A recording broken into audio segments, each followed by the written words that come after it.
Opened in 1873, the Midland Grand, as it was then called, was indeed one of the grandest hotels in London.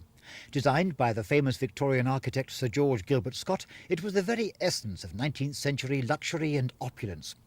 But by the 1930s, it had fallen behind the times and was turned into offices after the war by British Rail.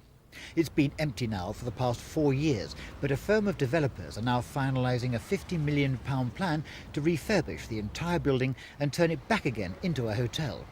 They also plan to refurbish the station precincts and the so-called undercroft beneath the station and transform the shops and businesses there into more upmarket boutiques.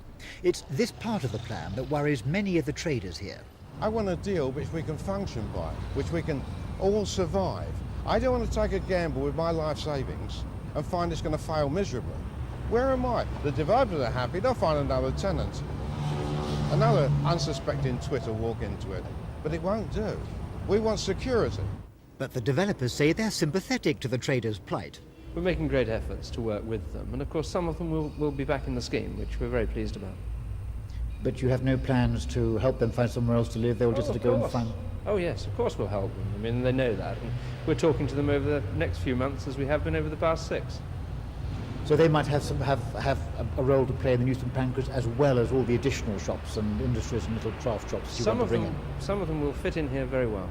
And the others? And the others will have to help.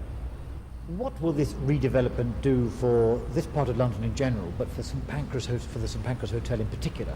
Well, it'll bring back for London one of the most fantastic buildings in the whole city. And not just for London, for everybody all over the country, in fact the world. I mean, this is one of London's very, very best buildings, and the chance to restore it, well, that's satisfaction in itself.